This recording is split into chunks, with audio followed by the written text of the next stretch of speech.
It's time to wake up, America, as France has just put on full display disrespect for humanity and a complete affront to God. Thank you for watching the Citizens Report. My name is William Donahue. For today's show, I'm going to talk a little bit about the Olympics opening ceremony, more about the Trump assassination attempt, and I'm going to show a new video that came out that shows the police scrambling around minutes before Trump was actually shot at. News about Venezuela and the riots that's going on down there, and news about Israel bombing a Hezbollah leader in Lebanon. So before I get into that, please like and share this video, subscribe to my YouTube channel, send this to as many people as you can, and get this information out there. This information is super important because, for example, France feels like it's okay to offend a majority of the world population.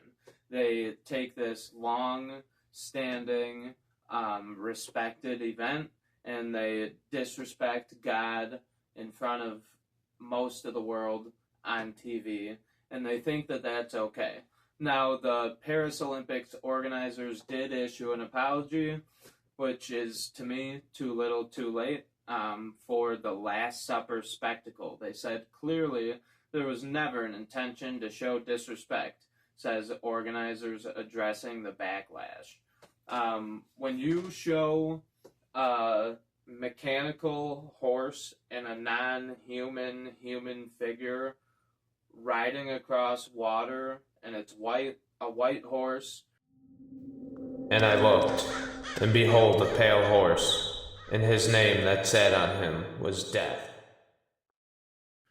Which a lot of people are saying represents the white horse from the book of Revelations.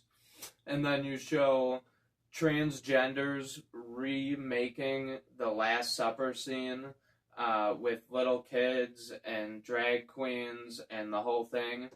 And then you have a representation of Marie Antoinette being beheaded, along with a bunch of other symbols, and you also tell the athletes beforehand that they're not allowed to thank Jesus, so they have to learn sign language for I am the way, the truth, and the life in order to be able to believe in their religion.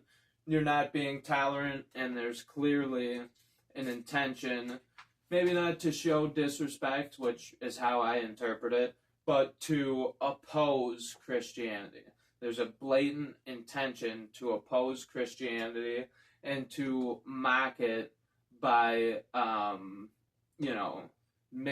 by flipping it upside down and inverting the entire thing. So, yeah, never an intention to show disrespect. New footage of Trump shooting aftermath released. GOP senator demands inquiry. So there was a new video that was released. This was last week, of the police officer body cam, him climbing onto the roof. And you could see the, shells, the casings are ejected from the gun in a very strange pattern. The gun is halfway across the roof. All that stuff. And all that stuff could be explained, but very strange. And that came out, and he said that he demands an inquiry. There's been tons of hearings. I encourage everyone to watch the Christopher Wray one, the Butler County ESU one. I think there was a Secret Service one, the Secret Service Director, Kim Cheadle. That one obviously is over with, and she resigned. And then this new guy, Rowe, his last name is, who actually was the organizer of the Trump-Butler campaign rally event, and now is the head of Secret Service. Kind of getting ahead of myself, but this article, how photographers view the photos of Trump assassination attempt.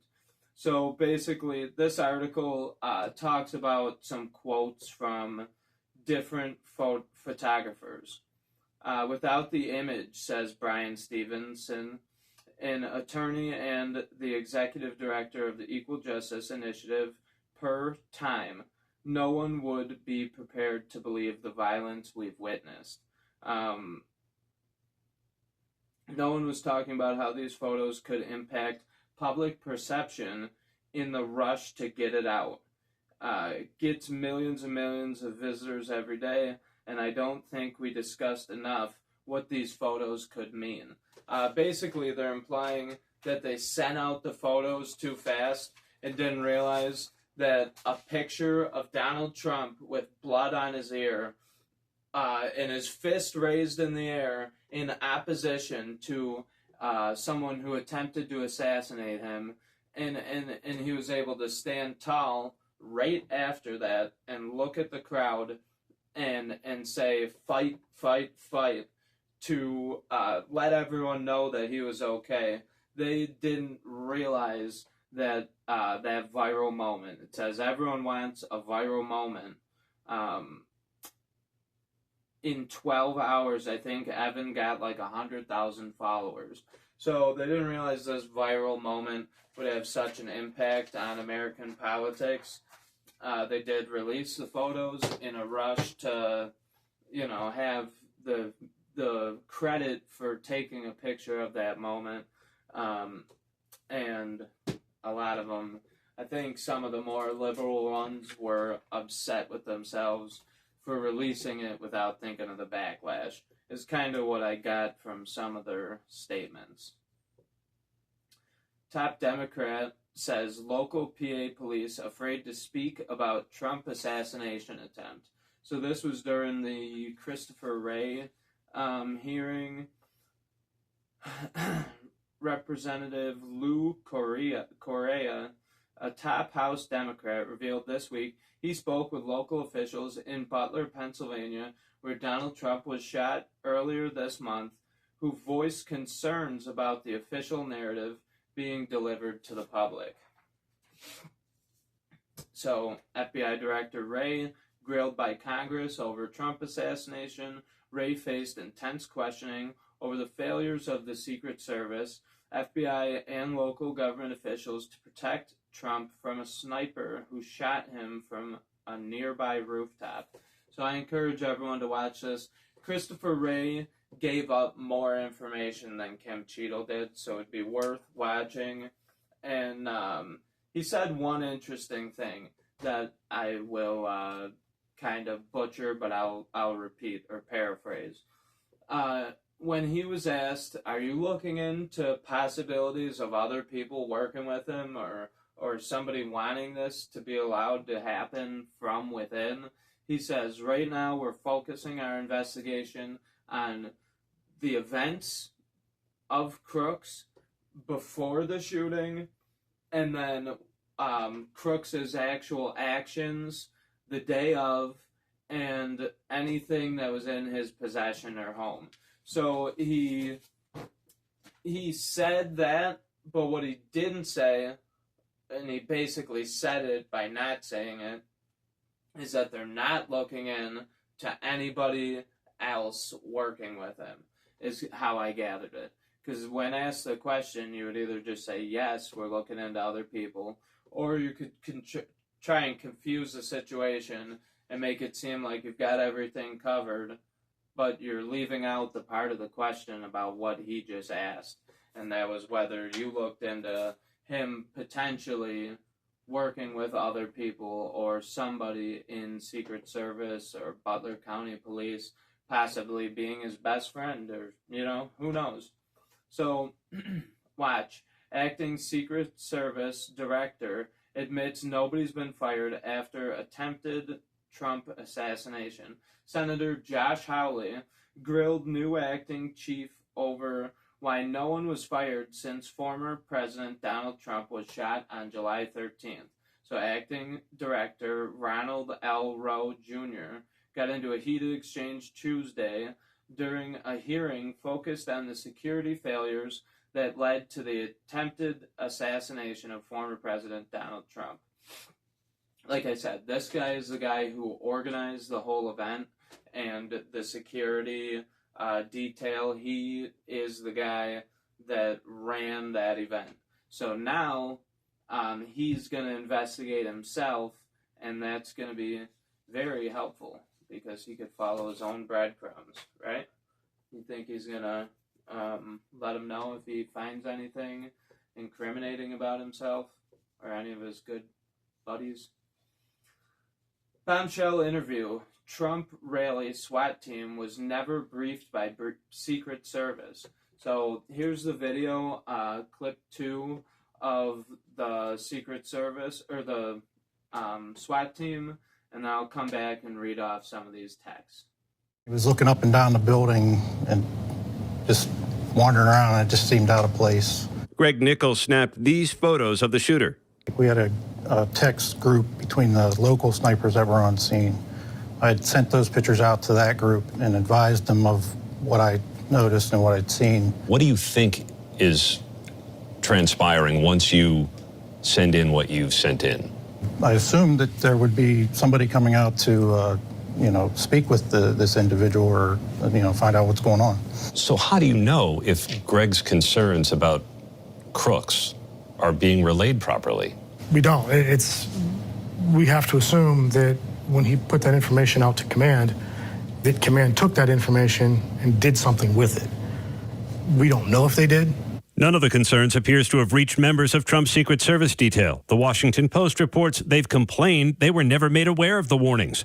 In their first public comments about the assassination attempt, members of the Beaver County SWAT team described to ABC News what they consider to be failures of planning and communication that would prove catastrophic. We were supposed to get a face-to-face briefing with the Secret Service snipers whenever they arrived, and that never happened. So I think that was probably a pivotal point where I started thinking things were wrong, because that never happened, and we had no communication with the Secret Service. You had no communication with the Secret Service at all on that Saturday? No, not until after the shooting, I believe. So speaking with ABC News over the weekend, local SWAT officers who were on duty during the attempted assassination attempt of Donald Trump earlier this month revealed they had no communication with Secret Service leading up to the Butler, Pennsylvania rally, where he was shot by would-be assassin Thomas Crooks. So at 5:26, someone followed our lead and snuck in and parked by our cars, just so you know. I'm just letting you know because you see me go out with my rifle and put it in the car, so he knows you guys are up there. He's sitting to the direct right of the picnic table, about 50 yards from the exit. They send a thumbs up emoji. Then it says, kid lurking around the building. I did see him with a rangefinder looking towards the stage. This was at 5:38. 5:40. Call it into command and have a uniform. Check it out. So at 5:40, they've already, or they're about to contact Secret Service about this guy who's lurking around, Thomas Crooks. So this video that you're about to see is the actual police scrambling around and acting like they have no idea what's going on, and everyone around knows that he is on the roof. So here's clip 3. If he was doing the job, I wouldn't even be doing this. There's fucking cops surrounding this whole entire fucking building right now.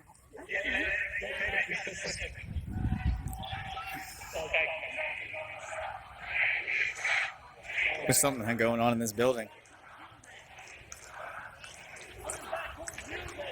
Instead I'm here with you fighting like hell to get a senator elected and to make sure Oh my God. back to the White House, because if we do, we're going to make America. There's somebody in this building.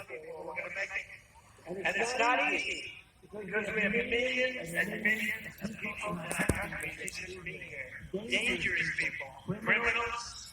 We have criminals. We have drug dealers. We have people that should not be here.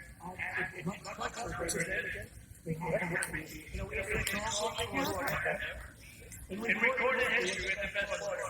In fact, if they could ever put up a chart, I don't know if they could do it. You guys have access to that chart, but I'm not. You don't mind if I go off teleprompter, do you? You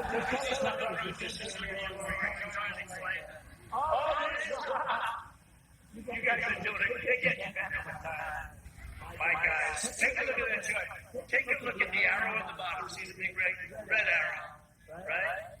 So that's what I'm talking about. That's the lowest point, and that comes right from the government services. Comes right out of Border Patrol.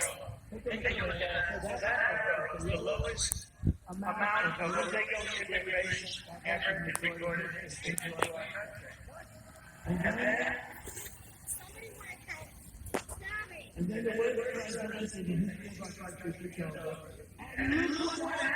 Make yourself small, bro. I don't know what's going on.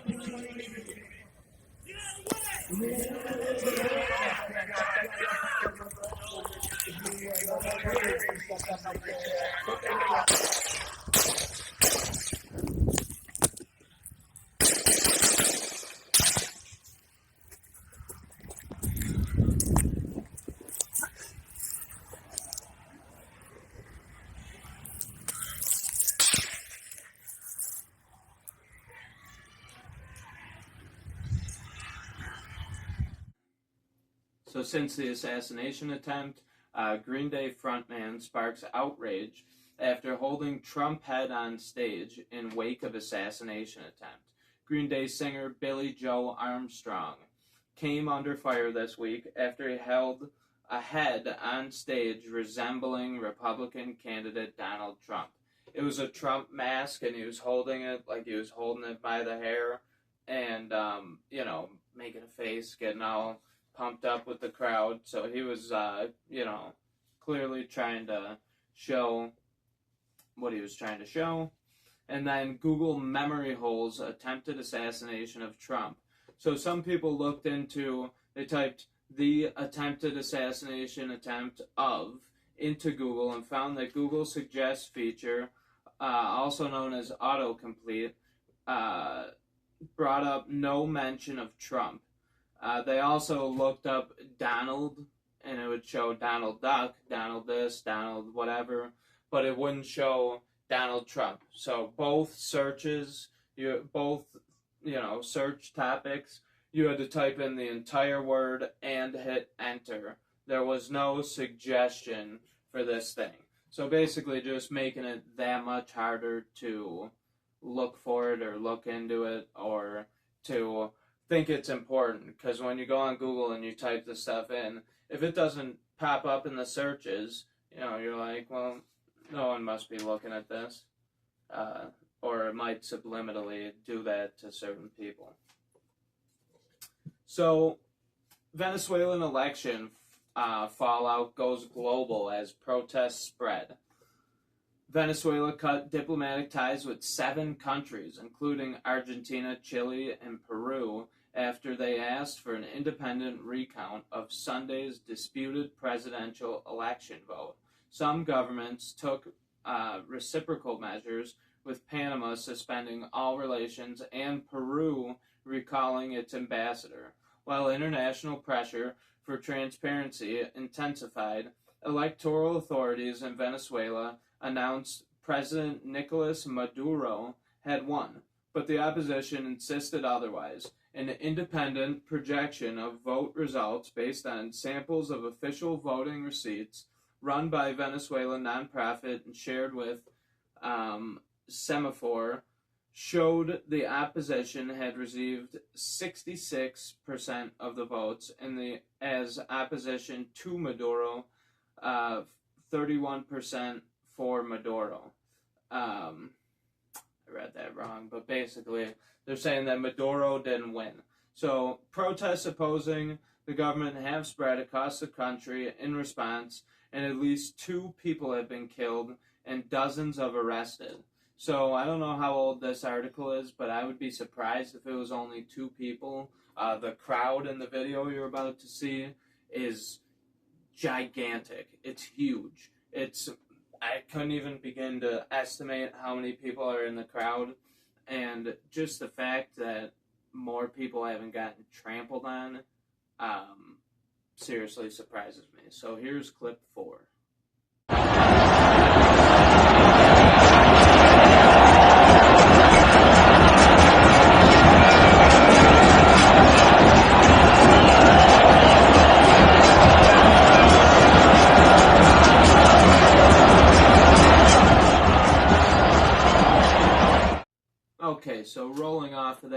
ago. And then talking about Kamala Harris, I think the two things should be butted up to each other because the 2020 election results in Fulton County are starting to unravel certain details that we didn't originally have. If that happens again, I don't know what the repercussions are going to be, but right now Venezuela is flipping out about their election, and Axios is flipping out about ours. So Axios accuses GOP of fabricating Kamala Harris border czar title 3 years after reporting Biden had made her the border czar. Axios asserted that Republicans in the Trump campaign have falsely labeled Kamala Harris as Joe Biden's border czar, despite the fact they themselves reported 3 years ago that Biden appointed her as his border czar.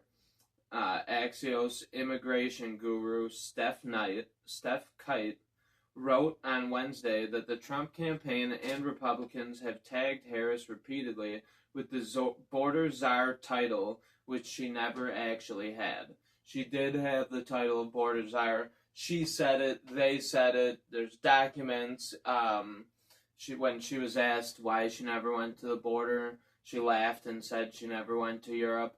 They were asking her those questions because she was in charge of the border. And now, because border policies have failed, she and the media are trying to separate her campaign from border issues as if she had nothing to do with it. Tennessee Republicans file articles of impeachment against Kamala Harris. This is over the border. Now, it's funny how they wait till she's campaigning for president to do this. It makes it look like a political stunt when actually it's a real serious issue and they should have done this a long time ago.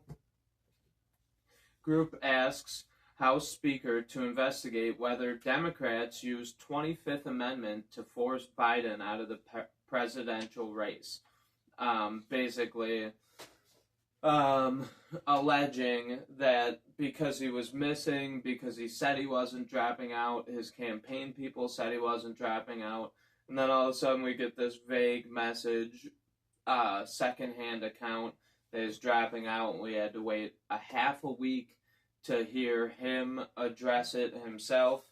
They're just wondering what was going on with that. And also, if you use the 25th Amendment to blackmail him into dropping out of the race, that means that he's unfit to currently serve, and that would be a huge issue. So,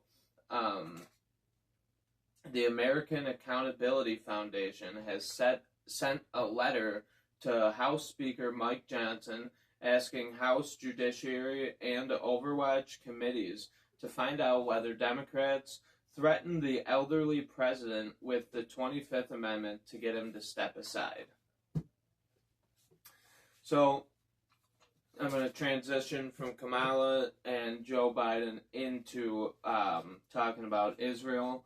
But last week, Joe Biden claimed that he has done more for Palestinians than anyone else. He sent that aid pier that broke off and floated away, and certain aid. He's claiming that he opened the border for Egypt to allow aid through. He also sent tons of weapons and money to Israel to bomb Palestine, so not sure exactly how his scale is weighing those two things, but according to the ICJ, they ordered Israel to end its unlawful occupation of Palestinian territories over bombing of refugees and horrible war crimes. So, the U.S. funded those war crimes. I'm not sure how that benefits Palestinians, but Joe Biden made the claim. So, Israel's strike on UN-run school that housed displaced families in Nasiriyat kills 23 Palestinians. No, this is not the same article that I've read time and time again. They bombed another school another place housing displaced families. They've been doing this over and over again. It doesn't say how many schools they bombed. 160 journalists were killed since this war started. And there's been, I read about all the UN schools, and they've been carrying out a massive, in my opinion, a massive genocide on the Palestinian people. So Israel bombs Beirut, targeting Hezbollah commander after rocket attack in Golan Heights. They're saying that this is in response to the death of 12 children in Israel. It was something that this general, or this Hezbollah commander ordered to be done, so then they ordered the strike on him. The only problem with that is that it was inside of Lebanon, and there's a whole world out there of different countries who could have certain loyalties. I think Turkey has threatened Israel that if they go into Lebanon, then Turkey's going to attack Israel. So that is potentially another gigantic step towards World War III. يلا البسي في حدا على الأرض هناك ما حدا نزل. Speaking of giant steps towards World War III, Ukraine lies, claims Russian kamikaze drone struck NATO member Romania. Romanian officials investigate location of explosives from wayward drone. Ukrainian media outlets on Wednesday reported a Russian kamikaze drone entered NATO airspace and exploded in a village, in a Romanian village. 3 Russian Shahad drones strike Romania. The accusation was widely echoed on social media, along with footage of the massive explosion. However, just hours after writing, Russian drones struck targets in Romania on Wednesday morning. The Kiev Post admitted Romanian officials didn't confirm the drone landed in their territory. It seems as if the drones in the Russian attack all landed in the Ukrainian city of Izmail, which borders Romania. Even if the drone did land in Romania, the Post acknowledged Kremlin strike planners probably didn't intend to hit a NATO target. According to Newsweek, Romanian teams are searching for possible objects on Romanian side of the border around the village of Plauru, Bucharest. And then basically, this article says the accusations out of Ukraine are dangerous as Russia striking a NATO country could quickly escalate the conflict into World War III. So chances are that Russia either didn't mean to do it or that it was an anti-air defense missile from Ukraine, which we've seen them try and spin those types of blunders multiple times over and over again.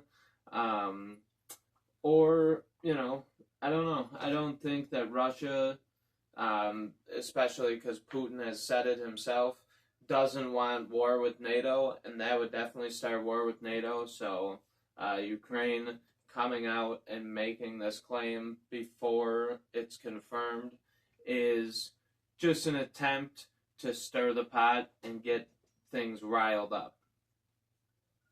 Ukraine war map shows Russia's significant tactical advances in Avika.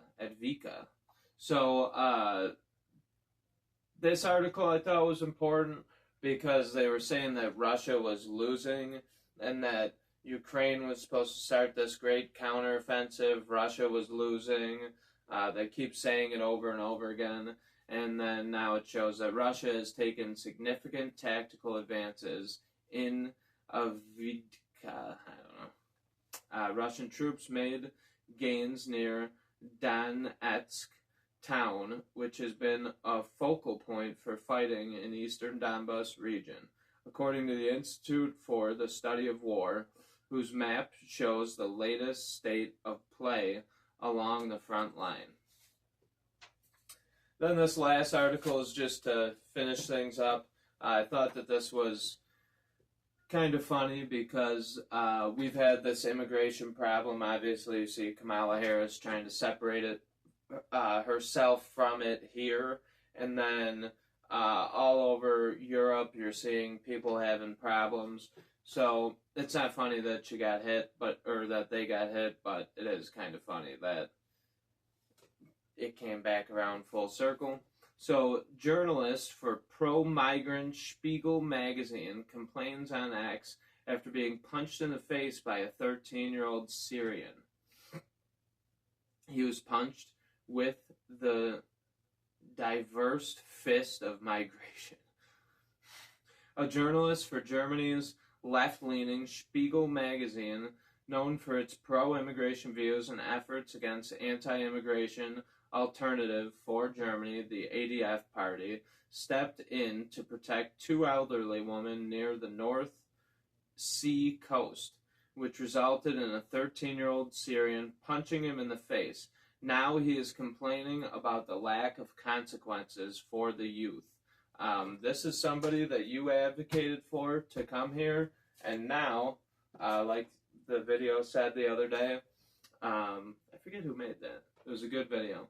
But they said, we made our bed, and it's time to get comfortable. So, that's all I have for you tonight. Please like and share this video. Subscribe to my YouTube channel. Send this to as many people as you can.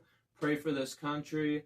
Pray against the forces of evil that we saw on display with the Olympic Games opening ceremony. And pray for this country and our leadership to be moral and to use common sense. Thank you for watching, and have a good night.